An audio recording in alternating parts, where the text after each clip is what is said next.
कल्पना कीजिए एक ऐसा क्षण जब ब्रह्मांड की सबसे भयानक शक्ति एक निरपराध भक्त राजा पर टूट पड़ती है, जहां तपस्या का अहंकार भक्ति की विनम्रता से टकराता है और क्रोध के सामने भगवान की शरण खड़ी हो जाती है। और तभी आकाश को चीरता हुआ एक ऐसा दिव्य अस्त्र प्रकट होता है जिससे देवता भी कांपते हैं, ऋषि भी मौन हो जाते हैं और स्वयं महादेव भी उसे रोक नहीं पाते।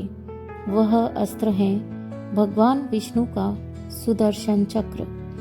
आज की यह कथा सिर्फ इतिहास नहीं, यह कथा है भक्ति की सर्वोच्च विजय की।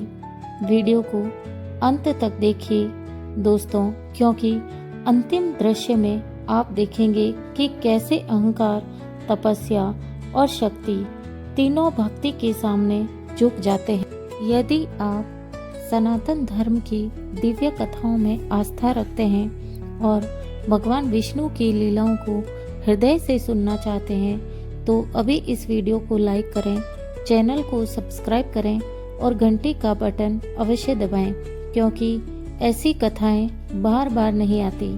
प्राचीन काल की बात है, जब भारतवर्ष की भूमि धर्म, तप और भक्ति से आलोकित थी। इसी पुण्य भूमि पर इक्ष्वाकु वंश में एक प्रतापी, धर्मात्मा और परम वैष्णव राजा हुए, राजा अम्बरीश। राजा अम्बरीश कोई साधारण नरेश नहीं थे। वे सिंहासन पर बैठते थे, पर उनका मन सदैव विष्णु के चरणों में निवास करता था। राजा अम्बरीश की भक्ति। प्रातः काल नेत्र खुलते ही श्री हरि का स्मरण, जिह्वा पर केवल नारायण का नाम, हाथों से केवल धर्म के कार्य, कानों से केवल हरि कथा, मन में केवल विष्णु का ध्यान। राज्य की संपूर्ण समृद्धि राजा अम्बरीश के लिए कुछ भी नहीं थी। उनका एक ही व्रत था, भगवान की भक्ति में जीवन अर्पण कर देना। एक समय राजा अम्बरीश ने द्वादशी सहित एकादशी व्रत अत्यंत विधि पूर्वक किया। यह व्रत कोई साधारण उपवास नहीं था, यह था संयम, श्रद्धा, सेवा और पूर्ण समर्पण का व्रत। राजा ने हजारों ब्राह्मणों को भोजन कराने का संकल्प लिया और स्वयं भी द्वादशी के पारण का समय निश्चित किया।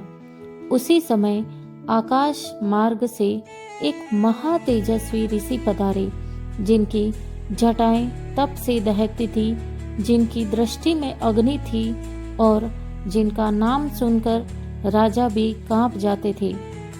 वह थे महर्षि दुर्वासा।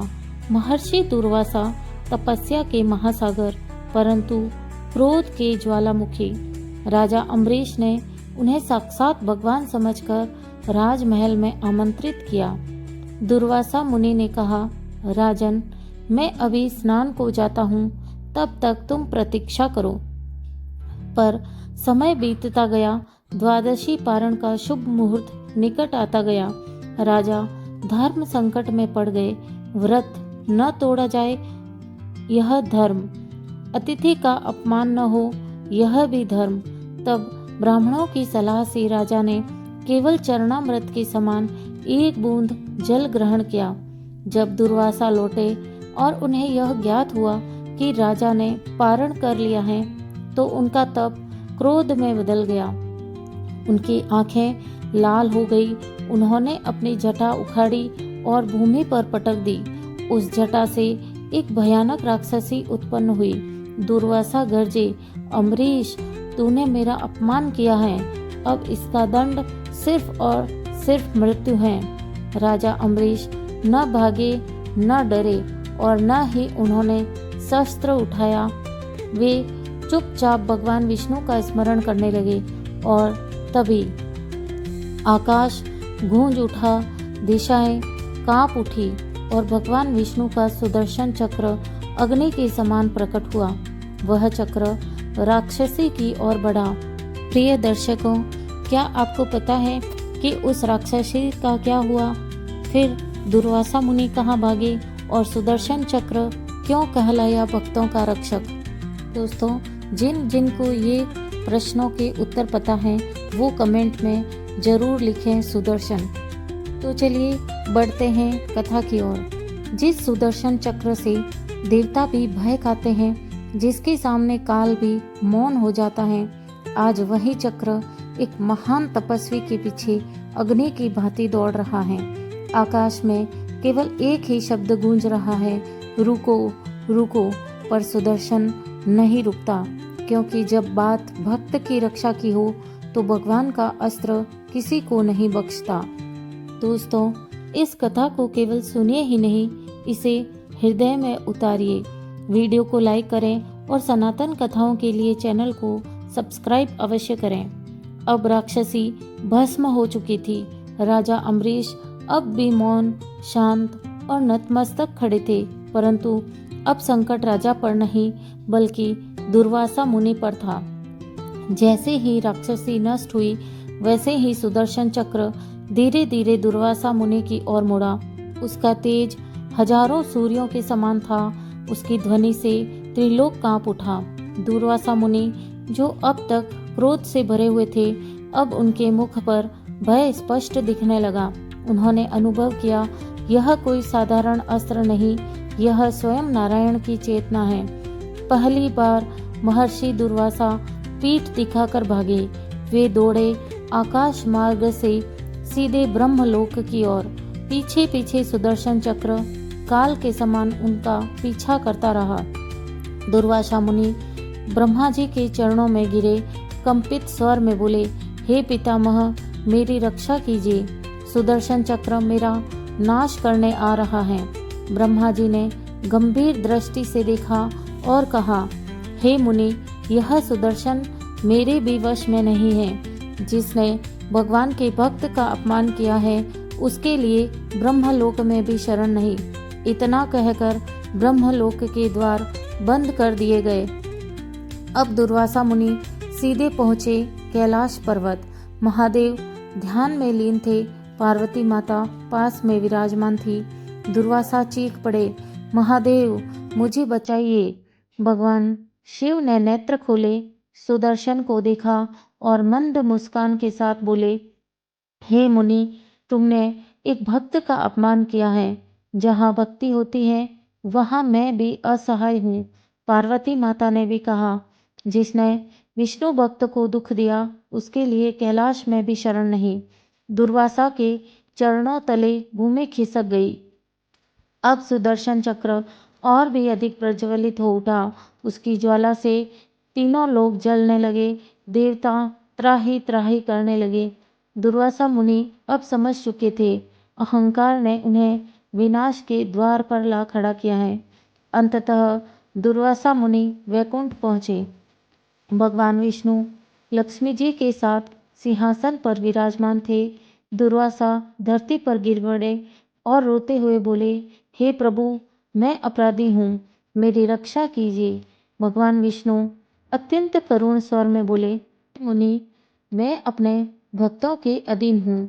जिसने मेरे भक्त को दुख दिया, वह चाहे कितना ही बड़ा तपस्वी क्यों न हो, मैं उसे नहीं बचा सकता। और फिर भगवान ने कहा, वह सनातन धर्म का अमर सिद्धांत बन गया। अहम भक्त पराधीनो ह्यस्वतंत्र इव द्विज, अर्थात मैं अपने भक्तों के अधीन हूँ। भगवान ने आगे कहा, यदि तुझे जीवन चाहिए तो उसी भक्त के चरणों में जा जिसका तूने अपमान किया है। दुर्वासा मुनि अब वापस लौट रहे हैं, उसी राजा के पास जिसे वे मारना चाहते थे। क्या राजा अम्बरीश उन्हें क्षमा करेंगे? क्या सुदर्शन चक्र रुकेगा? क्या अहंकार भक्ति के सामने घुटने टेकेगा? आगे की कथा सुनने से पहले कमेंट में लिखिए भक्त अम्बरीश। वीडियो को लाइक करें और चैनल को सब्सक्राइब करें। आगे देखिए राजा अम्बरीश की करुणा, सुदर्शन चक्र का रहस्य और भक्ति की अंतिम विजय आप लोगों को दिखाई देगी। तो चलिए चलते हैं कथा की ओर। जिस महर्षि के क्रोध से देवता कांपते थे, आज वही धरती पर गिरकर एक भक्त राजा से जीवन की भीख मांगने आ रहे हैं। और सामने खड़ा है वह राजा जिसके पास साम्राज्य है, शक्ति है, पर हाथों में कोई अस्त्र नहीं, केवल भगवान का नाम है। आज निर्णय होगा, अहंकार बचेगा या भक्ति विजयी होगी। प्रिय दर्शकों, इस कथा को अंत तक जरूर सुनिए, क्योंकि आगे का भाग हृदय को झकझोर देने वाला है। वीडियो को लाइक करें और सनातन कथाओं के लिए चैनल को सब्सक्राइब जरूर करें। वैकुंठ से लौटते समय दुर्वासा मुनि का शरीर थक चुका था, पर मन उससे भी अधिक टूट चुका था। अब उनके भीतर न क्रोध था और न ही अहंकार, केवल पश्चाताप था। उसी राजमहल के द्वार पर पहुंचे जहां से उनका क्रोध जन्मा था। राजा अम्बरीश भी उसी स्थान पर खड़े थे। न भोजन किया, न जल पिया और न ही उन्होंने अपना स्थान छोड़ा। वे 1 वर्ष से केवल राजा अम्बरीश घबरा गए। वे तुरंत दुर्वासा को उठाने लगे, आंखों में करुणा भर कर बोले, मुनिवर, अपराधी तो मैं हूँ, मेरे कारण आपको कष्ट मिला, कृपा कर मेरे अपराध को क्षमा करें। यह सुनकर दुर्वासा स्तब्ध रह गए। उसी क्षण सुदर्शन चक्र अब भी आकाश में प्रज्वलित था। उसकी ज्वाला अब भी दुर्वासा को घेर रही थी। दुर्वासा कांप उठे। राजा अम्बरीश धरती पर बैठ गए, नेत्र बंद किए और हृदय से प्रार्थना की, हे सुदर्शन, हे प्रभु के प्रिय अस्त्र, यदि मेरे जीवन की कोई भी पुण्य शक्ति है तो कृपा कर इस ब्राह्मण की रक्षा करो। जैसे ही यह प्रार्थना पूर्ण हुई, सुदर्शन चक्र रुक गया। उसकी ज्वाला शांत हो गई और त्रिलोक में आनंद की लहर दौड़ गई। देवताओं ने पुष्प वर्षा की। उसी क्षण भगवान विष्णु स्वयं प्रकट हुए। उनकी वाणी अमृत के समान थी। उन्होंने कहा, हे अम्बरीश, आज तूने केवल एक मुनि को नहीं बल्कि संपूर्ण धर्म को बचाया है। भगवान विष्णु बोले, तब यदि अहंकार से जुड़ जाए तो यह विनाश का कारण बनता है, और भक्ति यदि करुणा से जुड़ जाए तो वह स्वयं मुझे भी बांध लेती है। दुर्वासा मुनि नेत्र भरकर बोले, हे राजन, आज मैं समझ गया कि तप से बड़ा भक्त का हृदय होता है। दोस्तों, इतिहास में अनेक राजा हुए, पर अम्बरीश अमर क्यों हैं? क्योंकि उनके पास शक्ति थी, पर उन्होंने इसका उपयोग नहीं किया। उनके पास सीधा अधिकार था, पर उन्होंने अहंकार नहीं किया। उनके पास अवसर था, पर उन्होंने बदला नहीं लिया। उन्होंने सिखाया, भक्त वह नहीं जो भगवान से सब कुछ मांगे, भक्त वह है जो भगवान पर सब कुछ छोड़ दे। दुर्वासा मुनि पापी नहीं थे, वे तपस्वी थे, पर उनका पतन अहंकार से हुआ। यह कथा हमें सिखाती है, तप यदि नम्रता से जुड़ा हो तो वह मोक्ष होता है, और तप यदि अहंकार से जुड़ा हो तो वह विनाश होता है। आज के समय में ज्ञान, पद, प्रसिद्धि सब तप के समान है। यदि इनके साथ विनम्रता नहीं तो सुदर्शन आज भी सक्रिय हैं। प्रिय दर्शकों, यदि यह कथा आपके हृदय तक पहुंची है तो कमेंट में लिखिए, भक्त अम्बरीश की जय। वीडियो को लाइक करें, चैनल को सब्सक्राइब करें और इस कथा को हर उस व्यक्ति तक पहुंचाएं जिसे आज धैर्य, भक्ति और करुणा की आवश्यकता है। तो हम फिर मिलेंगे एक नई कथा के साथ। तब तक के लिए जय श्री कृष्णा, राधे राधे।